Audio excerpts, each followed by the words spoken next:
ऊपर से कहे भगवान नहीं मिलते। स्पष्ट लिखा है किसका जाप करें, किसका स्मरण करें, किसको त्याग दें। कितनी बड़ी बात। श्रवण सोच समझ के आपको श्रवण करना चाहिए।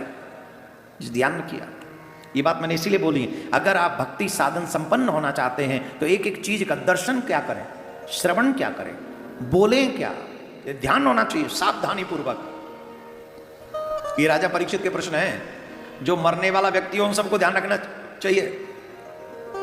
अच्छा, कौन कौन मरेगा? आप नहीं मरोगी? मरोगी? और कौन? आप भैया रेडी है ना सब? कंफर्म है कि नहीं मरेंगे? कंफर्म है? तो इन बातों का ध्यान रखना होगा, क्या देखें, क्या सुने, क्या बोलें। राजा ने यही प्रश्न किया। सुखदेव मुनि बड़े प्रसन्न हुए। बरियाने सते प्रश्न कृतो लोक हितो नृपः कृतो लोक हितं नृपः आत्मवित् संवदं पुंसां श्रोतव्यादिशो परः। राजन, तुम धन्य हो। तुमने ये जो प्रश्न किया है यह अकेले तुम्हारे कल्याण का विषय नहीं है, यह समस्त भूमंडल पर जो पृथ्वी पर जीव हैं उन सबके कल्याण के लिए है, उन सबके उद्धार के लिए है। संसार में मनुष्य जन्म लेने के बाद भी व्यक्ति वही चार काम कर रहा है जो पशु कर रहे हैं। मैं नहीं कह रहा हूं, मैं नहीं कह रहा हूं। सुखदेव जी महाराज कहते हैं, निद्राया हियते नक्तम व्यवाये च वावयः दिवाचार्थ हये राहया राजन कुटुंब भरणे नवा।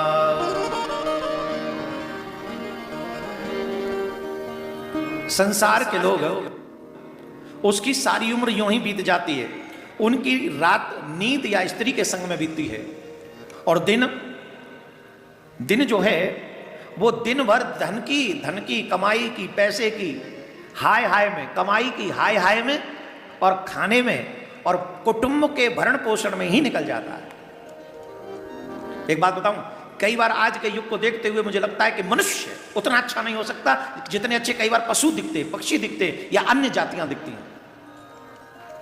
आपको एक कहानी सुनाता हूं गजब की। ये एक वैज्ञानिक ने बहुत गजब का शोध हुआ इसमें। पूछो क्या? पूछो पूछो, सुनो।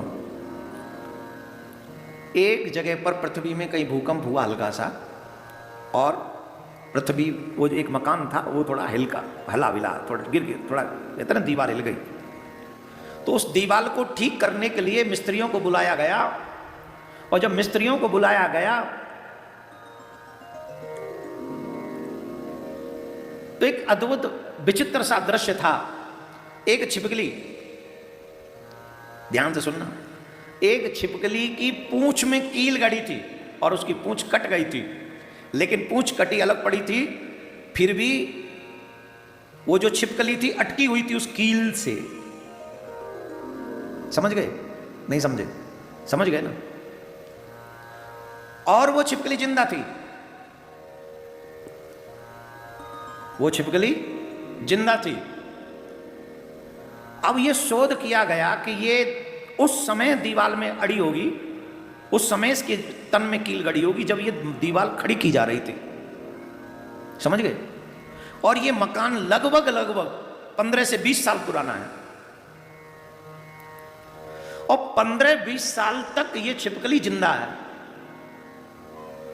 कील गड़ी तो आगे पीछे कहीं जा नहीं सकती, चलो जिंदा भी है तो कहीं जा तो सकती नहीं, क्योंकि कील गड़ी है तो हिल नहीं सकती वहां से। प्रश्न ये, इतने दिन जिंदा कैसे रही?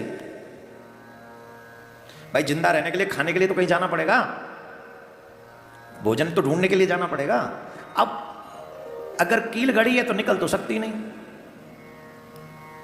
तो वो जिंदा इतने साल रही कैसे, ये प्रश्न है। एक अद्भुत घटना घटित हुई। पूछो क्या? ये लोग ये सब सोच ही रहे थे, इतने में एक छिपकली आई, खाना लाई और उस छिपकली के लिए छोड़ के चली गई। हाँ धीरे बजाओ, क्योंकि तुम्हारा ये स्वभाव नहीं, तुम्हारा ये स्वभाव नहीं, इसलिए धीरे बजाओ, इट्स ओके। आज का मनुष्य छीनना जानता है, देना नहीं। और उस छिपकली से सीखो। ये यात्रा लगभग 15-20 साल चली महाराज, 1-2 दिन नहीं। 15-20 साल से उस छिपकली ने जीवन की आस नहीं छोड़ी, और 15-20 साल तक उस छिपकली ने उसकी हेल्प करना नहीं छोड़ा। एक सच्ची कहानी है। उन्हें यह आशा थी कि एक दिन हम इस संकट से निकल जाएं, लेकिन दूसरे की हेल्प से वो जिंदा भी रही। हालांकि मैं जिस बात पर यहां उदाहरण दे, 2 चीजें यहां पर सीखने वाली है। पहली बात, दूसरों की सहायता करने का स्वभाव मनुष्य का सबसे ज्यादा होना चाहिए, पहली बात, जो कि आज नहीं है। दूसरी बात यहां पर यह सीखिए कि जिस परिवार के भरण पोषण में हम और आप पूरा जीवन लगा रहे हैं, पूरा श्रम कर रहे हैं, पूरा धन भी उन पर व्यय कर रहे हैं, अपने कल्याण के लिए कुछ भी नहीं कर रहे हैं, वो काम तो पशु भी करते हैं। तुम सोते हो, पशु सोते हैं, तुम खाते हो, वो भी खाते हैं, तुम्हारे बच्चे हैं, उनके भी बच्चे हैं, तुम कमाते हो, वो भी कमाते हैं, कोई तो भेद नहीं है। एक ही भेद है, तुम कमाकर अपना सदुपयोग कर सकते हो, अपना कल्याण कर सकते हो, अपने भक्ति के मार्ग को बढ़ा सकते हो, परोपकार करके अपने जीवन को सदमार्ग पर ले जा, वो नहीं कर सकते। ऐसा वो नहीं कर सकते, तुम कर सकते। बोलो राधे राधे। राजन, कल्याण की चिंता मत करो, खटवांगो नाम राज ऋषि। खटवांग ने, जो खटवांग राजा थे, उन्होंने अपनी आयु की समाप्ति का समय जानकर मात्र 2 घड़ी में अपना कल्याण कर लिया था। कल्याण 2 ही घड़ी में हो जाएगा, उसकी तुम्हें चिंता नहीं करनी है। लेकिन जो तुमने प्रश्न किया है, यह बड़ा सुंदर है। मेरे मानने से जिन लोगों की मृत्यु निश्चित है, उन्हें श्रीमद् भागवत कथा सुननी चाहिए। श्रीमद् भागवतम पुराण तिलकम यद वैष्णवानाम धनम।